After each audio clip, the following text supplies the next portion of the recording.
How are you being responsible for making sure that your team feels like it is a team goal? Only one person can score, but it's not because of just one person. So in 2015, this is 2 cycles ago, my team came to this great country of Canada and was able to win the Women's World Cup. It was a wonderful time in my life, and also the worst. Halfway through the tournament, my coaching staff calls me into their hotel room to inform me that my new role for our women's national team was going to be what they call game changer. Now, up until this point, I had played pretty much every minute of every world championship for the United States. I anticipated this tournament being much of the same. But when I sat down and they informed me that I was going to become a game changer, which in US soccer lingo, it's just like a fancy way of saying bench player, reserve, substitute. They wanted us to feel, and even the current team still does it, to feel like, I'm not a reserve, I'm a game changer, so when I get in there, I can do it. I appreciate it, but like at the time, I was like, really? We're just subs. So they tell me,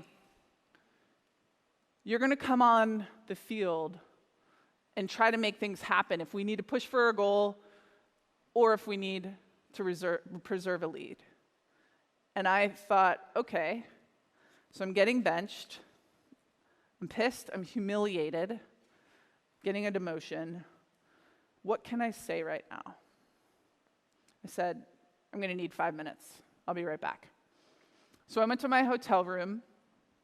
I threw some stuff around because I was devastated. I was embarrassed. My whole family was coming. This is a North American World Cup.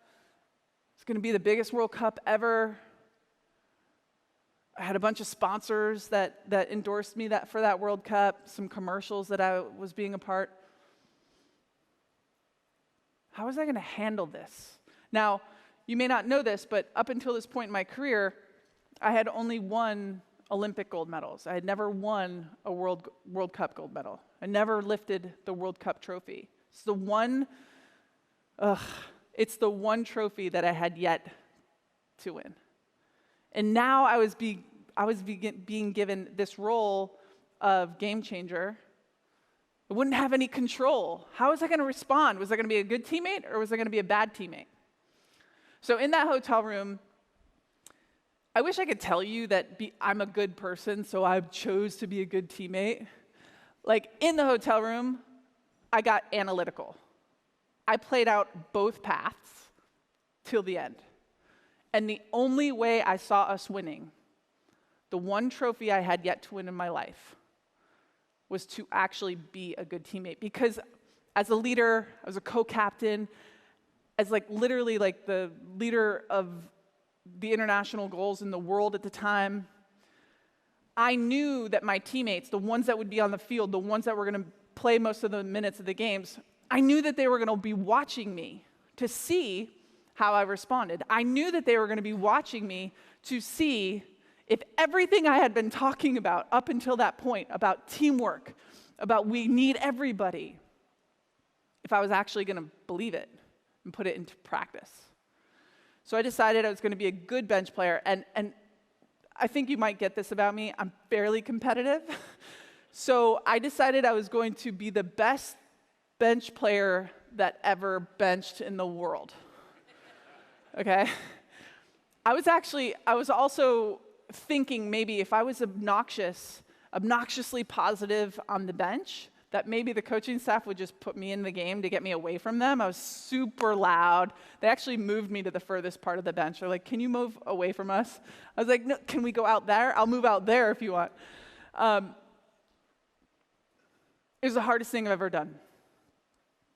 It is so hard to swallow your ego and to actually believe those people on the field are out there doing what needs to be done.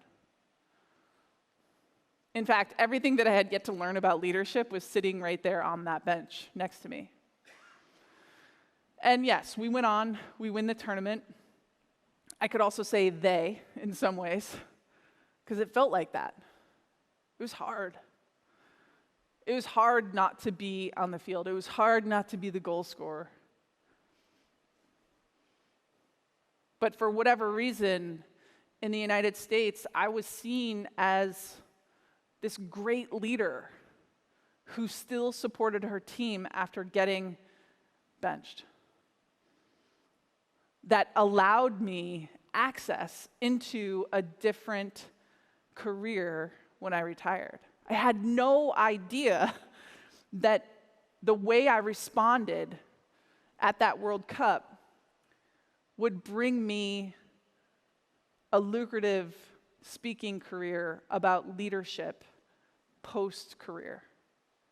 In fact, and I'm not saying this to brag, I'm just saying this so that you understand how little female athletes are paid, that in the 15-year career that I had as a national team player compared to the 7 years that it's been since I've retired, I've made 10 times more money in the 7 years that I did in all of the previous 15. I mean, obviously, thanks to Opentext. You guys paid me to be here. Thank you, Mark.